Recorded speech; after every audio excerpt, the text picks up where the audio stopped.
Alright, so we're going to show you how to make this inner piece here, the process it takes, and the tools that we use. And then we might even throw in a couple of the templates. And we finish it up with steel. Hi, I'm Larry. This is our channel, Miller's Rods and Mods. I'm just your average guy that works on anything and everything, big or small. From custom fabrication to routine maintenance, we pretty much do everything here, all DIY. In the process, my family and I do our best to have a little fun. So follow along and enjoy. Basically, that one's going to fit right there. If you can. And then the body will go down in alongside the frame here to make that big tub for the rest of this. And then this one fits right back in there like that.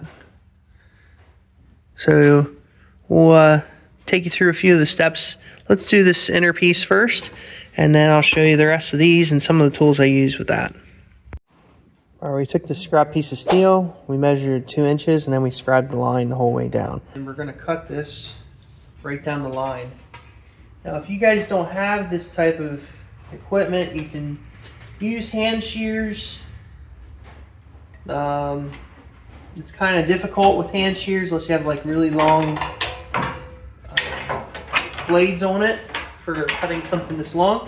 But if not, you can always use your handy dandy cutoff wheels over there with a grinder.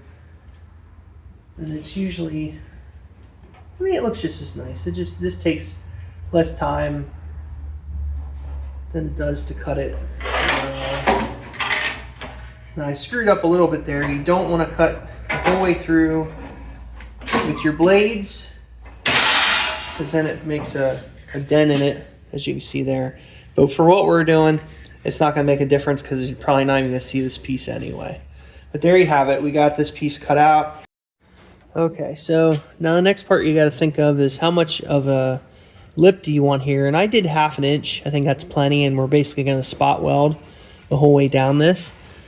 So now next thing we're going to do is take this over. We're going to measure again a line that's 1/2 inch in, and then we're going to take you over to the brake and bend this. All right, there's our 1/2 inch line. Now this brake, I don't know if it's just not high quality enough or if it's the operator. I tried tightening the tension on this so that it would clamp down harder and it would be easier to use the brake and pull up, but it doesn't, with this, it doesn't seem to want to bend it the way I want.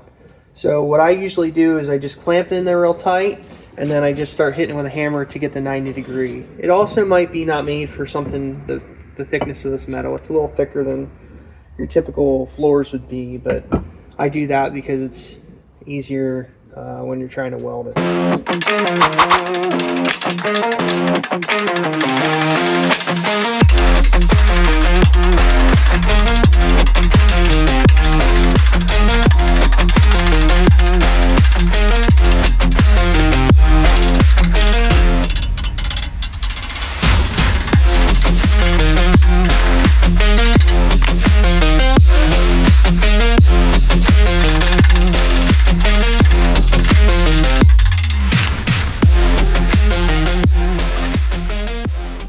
Alright, here's one of the tools I use. It's called a profile gauge. So when you're trying to get a curve like this, you can go back and forth if you want from the piece you're working on, and you know, shrink it and then come back, and shrink it and then come back. Or you can do something like this. You can use this profile gauge, lay it down on this edge from here all the way to here as best you can. Now I had to go more or less from in here and then up and over on this side a little bit to get the profile, but it'll get you close enough. And then you set all them little wing nuts, and then you can go over and you can shrink and stretch, and you don't have to walk back and forth to your piece that you're working on. You can just use that as your template. Right. So what we're going to do here is we're going to stretch this. So basically, when we stretch, these jaws are going to pull the metal apart, and it's going to allow it to, or actually make it curve like this. Now you want to work really slow. You don't want to work too fast. I have done that in the past and ended up having to make a new piece. So we're just going to take this a little bit at a time. This is our profile. This is the bottom. So we want to make it curve like this. I'm going to give it a curve the whole way through. And then we'll go back and like fine tune it.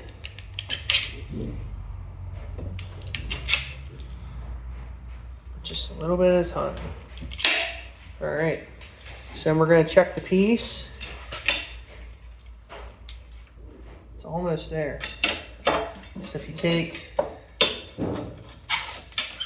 this inside of there, see how much it's fitting. So there's a little bit more.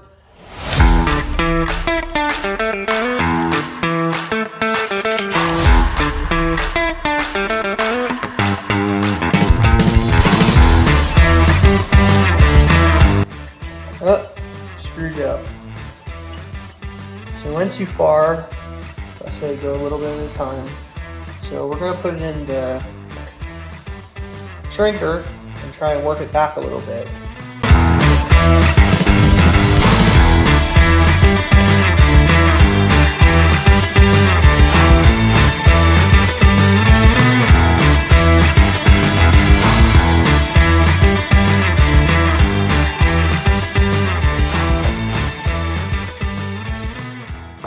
We're going to try this over here on the piece, but there you can see the results.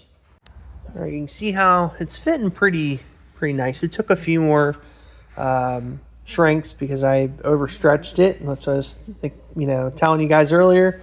Just take your time, and I was working fast because I was trying to film it.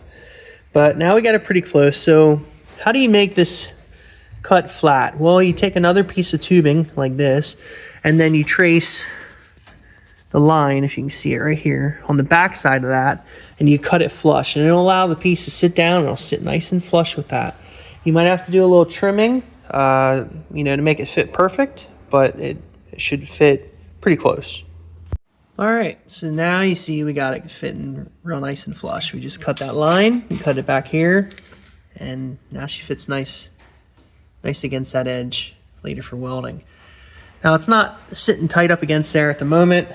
It needs some clamps and some clecos, but just for demonstration purposes, it'll work for now. Now, on the other side, I cut it right here and down straight, and I want to improve that. So what I figured out is I'm going to try and cut it, make a line right here, and then cut it and bend this metal in so it goes like this, so that it hits this, I guess, C-pillar.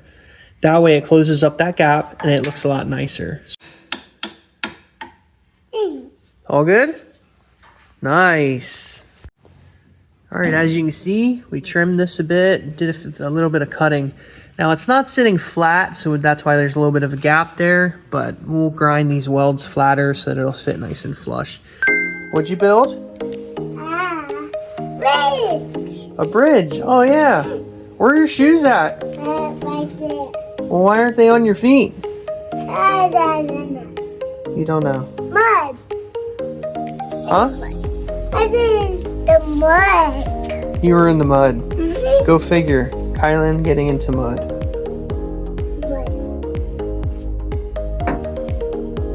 I like your bridge though. Looks great. Thank you. Very nice. And then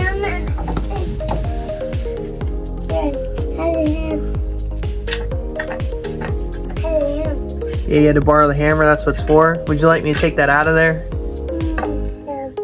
Okay. Oh, all right. You did it yourself. Good job. There you can see we ground those welds flat, and it's sitting a lot more flush. Now, there's a little bit of a gap. We're probably just going to pull it together like that, and that'll be close enough for what I'm looking to do here. Now the rest of this fits nice and flat as with the clamps, and we're even pretty flat down here. So the next step is to drill a bunch of holes. So I'm going to drill probably one here, and etc. Probably about every 1.5 to 2 inches apart. Put the clecos in. Now, you cannot put the clecos on the top here, because if you do, your piece that goes across here won't fit because the clecos will be sticking up past. So you have to put the clecos down on the underside and have them come up through. See, got it all drilled. It looks pretty nice. Yeah, there's that panel from over there flipped upside down, and it's actually pretty darn close. All right, now for this tough piece back here. How do we make all these pieces with the curves? Because this has a slight curve, and then this has obviously a very big curve. How do you do all that? Well, we're going to show you here in a second. But basically what we're going to do is, instead of trying to get the curve profile from in here, we're going to get it from the outside, and it'll be the same thing. All right, so we're going to take our profile gauge again, and we're going to sit it up against this. Now, they're all loose when I first start, of course, and then it's kind of embarrassing trying to hold this up here if you don't have extra set of hands. And I use my big belly, and then I push up against with my belly or whatever I can, and then just tighten all these down. And then it gives you the profile of the back corner. Now you want to make sure that you get this at the similar location of where your panel, your piece of flooring is going to go, because the profile can change from here to here to here. It'll all be different. So I know that my floor is going to be just above this body line down here, as you can see right here, I think in the camera. Yeah, there you go. And so that's about where the bottom of the floor is going to be. So that's kind of where I gauged off, and that ought to get you pretty close. All right, as you can see here, we put the profile down on top of this old cereal box, believe it or not. And later we're going to cut this out, and then we'll have the profile. And then we're going to take it in there, and it's a matter of just fitting and cutting, fitting and cutting. All right, sorry I didn't film any of that. But basically, we got this radius in here. And the first step I made was to figure out this cut here. Now, I didn't put these pieces in square. That was a mistake that I made. If you do, it makes it a lot easier. And they're all kind of different because of my inexperience. But we're working with what we got. So otherwise I have to remake them, and I don't want to do all that. So we started with this piece. Now, I did screw it up. The first one, I'll show you. So I put this one in, and I put it like this, and that was the wrong angle. So what I ended up doing is using this as a template, and I came in here like this and got the angle correct. And then I retraced this perimeter here on a new piece, and we went from there. Once you get this angle, then you can literally bend the cardboard for this one, and then you can get the ball rolling. Once you bend that, you can trace it with a pen, and then underneath connect the dots from this corner to this corner. That gives you that angle, and then you cut that little sled in, and then you try and just take little bits off of either this edge or this edge to get it to fit in there flat without any bubbles, you know, so that it's close to the body lines but not pushing out, as it were. You see that one's pretty close and that one's pretty close. Then my other thinking was I want to make it that I take the rubber bushing off and this sits down underneath flush, and then we have area to spot weld onto this piece that we made in the earlier video that you guys watched. I believe it'll be last week. So we'll be able to spot weld all along the edge here, and that'll be the start of our floor. So now the next step is this contour here. So I have to get another piece, and I think I already have the contour already in our gauge, and so we will go over there and try and cut a piece that kind of fits right in here. Look, Chicken came to see what we're doing today.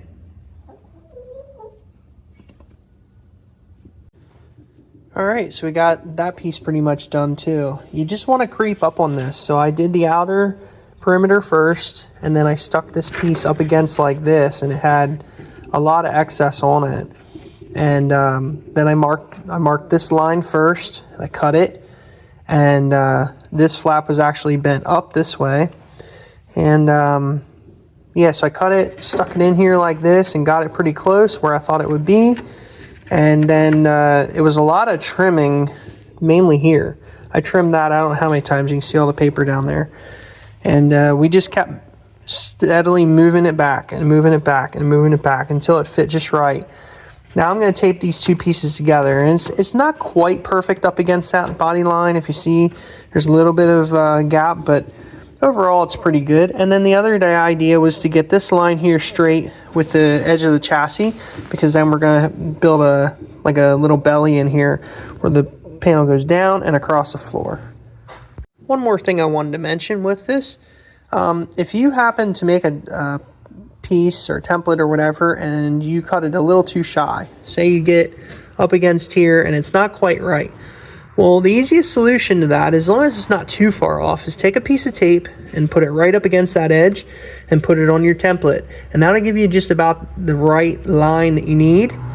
If you want to, you could actually just put a piece of tape out, without this in here, and then try and cut it again to the correct dimension. But the tape will help you. Like here, I believe I was a little shy.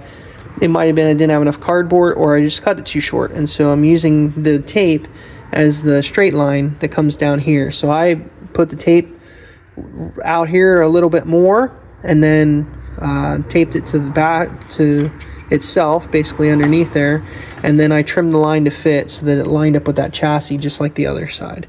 So if you do make a mistake, sometimes it's an easy fix like that. It's not the end of the world. If not, you just grab another piece of cardboard, cereal box, whatever you got, and make another one. As you can see, we got it taped up here. Now the other side, we did make it in 3 pieces. So there's 1, 2, and then 3. Whatever works for you. I got lucky enough that I can make this one in 2. It probably could use a little bit of adjusting, and to get this, like, you see the bubble out of it, to get it to sit flat, I probably could put a cut in there straight across, and then wherever they line up, when they're flat, you could just tape that, and there you go. There's your third piece technically, and it'll sit nice and flush and transfer to the steel a lot better. As you can see here, we got all of our templates done and ready to be traced on some steel. We moved ahead and did so, and we got all the pieces cut out and fitted pretty well. Now, on the next video, we're going to show you a thing called pre-stretching with the English wheel before we put bead rolls in these panels to make them a little stiffer and stronger. Hopefully you guys learned something, you enjoyed that. I want to thank all of you for subscribing, all of you for your comments. Really appreciate the enthusiasm. It helps me keep moving with these projects and keep working real hard. They're definitely not easy. I want to give my wife a huge thank you. She's always very supportive with this channel and helping it grow, and I really appreciate her. Like, comment, subscribe, all that good stuff, and we'll see you on the next one.